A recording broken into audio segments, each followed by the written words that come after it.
તારે છે ને રાતના 12 વાગવાનો છે અને આપણો બર્થડે. ભાઈની કોમેન્ટ પણ આવી હતી કે ભાઈ તમે કેટલા વર્ષના છો અને હવે કંઈક લાઈફમાં કરવું છે આપણે. અને 12મું ધોરણ ભણું પણ છું. Hey guys, welcome back to my blog channel. કેમ છો બધા? મજામાં? સ્વાગત છે તમારું આપણે એક સરસ મજાના બ્લોગમાં. તારે છે ને રાતના 12 વાગવાના છે અને આપણો બર્થડે આવવાનો છે, એટલે કે આપણી બર્થડે તારીખ છે 10/7/2026. એટલે 2000 આમ તો મારે કેટલા છે 2008 જેવું છે. અને ત્યારે તો આપણે છે ને લેપટોપમાં ટાઈમર સ્ટાર્ટ કર્યો છે, તો અહીં તમે જોઈ શકો છો. તો ગાઈઝ હમણાં છે ને અહીંયા 9 જુલાઈ છે ને ના 10 જુલાઈ થઈ જાય એટલે આપણો બર્થડે.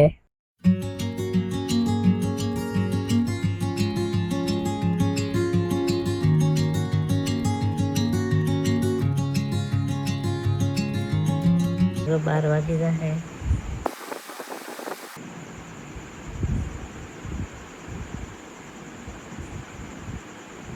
ફાઇનલી 12 વાગી જાય.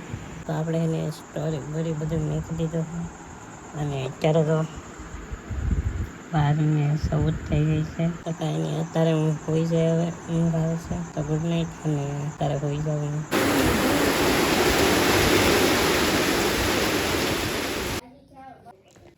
Hey guys, good morning. તો છે ને સાંજે વરસાદ આવ્યો હોય થોડો ઘણો અને અત્યારે પણ જો વરસાદ આવે ને વાતાવરણ થઈ ગયું છે. તો જોઈ લો કે મસ્ત વાદળ બંધાયેલું. તડકો આવ્યો, તડકો. કાંઈ લીધું આપણે અત્યારે સવારમાં ધાબા ઉપર આવી ગયા છીએ. આજે છે ને મેં તમને બધાને કીધું કે મારો બર્થડે છે ને સ્પેશિયલ છે. આમ ઘણો તો સ્પેશિયલ ન કહેવાય, કેમ કે આજે છે ને મારા કુલ 18 વર્ષ થઈ ગયા. એટલે કે આજે હું 18 વર્ષમાં બેસી ગયો. ભાઈની કોમેન્ટ પણ આવી હતી કે ભાઈ તમે કેટલા વર્ષના છો, તો તમને આજે ખબર પડી ગઈ. ત્યારે છે ને હું બધું કામ કરીને આવ્યો. મમ્મીને પગે લાગીને આવ્યો, મંદિરે પગે લાગીને આવ્યો, પછી મારા પપ્પાને પણ પગે લાગીને આવ્યો. ત્યારે ધાબા ઉપર આવી ગયો ને આપણે છે ને ત્રાને શણ નાખવાનું છે. અહીં શીરો આવડવા છે અને અમારા ધાબા ઉપર હાન ના આવે, અત્યારે નહીં આવતા. તો આપણા 18 વર્ષ કમ્પ્લીટ થઈ ગયા. આમ કંઈક અલગ જ ફિલિંગ આવે છે કે 18 વર્ષ થઈ ગયા મારા. હજી લાઈફમાં તો કંઈ કર્યું નથી. 18 વર્ષ થઈ ગયા હવે, અને હવે કંઈક લાઈફમાં કરવું છે આપણે. તો એમાં તમારા બધાનો સપોર્ટ જોવે છે, કેમ કે તમે મારી પરિસ્થિતિ તો જોઈ જ શકો છો અને ખબર જ છે તમને બધાને મારી પરિસ્થિતિ. અને 12મું ધોરણ ભણું પણ છું. એટલે છે ને અમારે એ સ્કૂલ આગી છે, કેટલી અહીંથી 5 કિલોમીટર જેટલી આગી છે.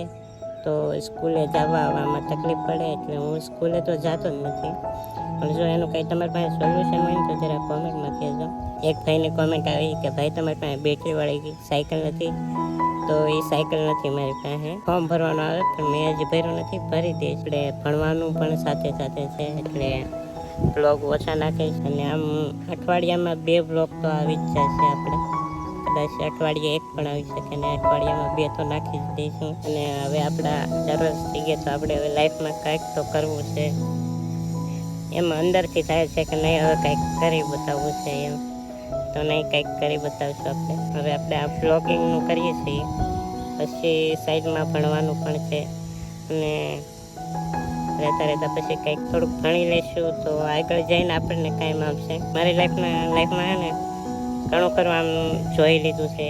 ઘણા ખરા માણસો પણ જોઈ લીધા છે, કેવા માણસો હોય, કેવાનું કોણ સાથ આપે ને કોણ સાથ ન આપે. તો બધે આમ લાઈફમાં જેમ આપણે મોટા થઈએ ને એમ આપણને ઘણું ખરું શીખવા મળે, પછી ઘણું ખરું જાણવા પણ મળી જાય આપણને. લાઈફમાં સંઘર્ષ કરવો તો પડે જ છે. તમને મારી મહેનત બતાવતી હોય તો એક લાઈક અને સબસ્ક્રાઈબ કરી નાખજો. તમે કંઈક આઈડિયા આપશો કે આપણે શું કરાય શું ન કરાય. તો હું આ જે પણ કાંઈ કરી રહ્યો છું ને તે મારી ફેમિલી માટે, મારા મમ્મી માટે ને એના માટે બધું કરી રહ્યો. આ બ્લોગ છે ને થોડોક નાનો બન્યો છે એટલે સોરી. બાકી આગલો વિડીયો આવશે એ થોડોક મોટો આવશે. અને હા, હું આ બર્થડે ને સેલિબ્રેશન નથી કરતો. તો ગમે પણ મારા ભાઈબંધ હોય કે દોસ્તાર હોય કે ગમે કોઈ હોય તો એમ ન રાખતા કે મને બર્થડેમાં બોલાવ્યો નહીં. પણ હું આ બર્થડે સેલિબ્રેશન જ નથી કરતો. હું કાંઈ નથી કેક લાવવાનો, કાંઈ નથી લાવવાનો. તો તો આ બર્થડે હું સેલિબ્રેશન નથી કરતો. આશા છે કે આજનો વ્લોગ તમને ગમ્યો હોય તો લાઈક સબસ્ક્રાઈબ કરવાનું ભૂલતા નહીં. મળશું પાછા એક નવા વ્લોગમાં. ત્યાં સુધી જોઈને બાય બાય. અને હા, ચેનલમાં પહેલી વાર આવ્યા તો સબસ્ક્રાઈબ કરી નાખજો.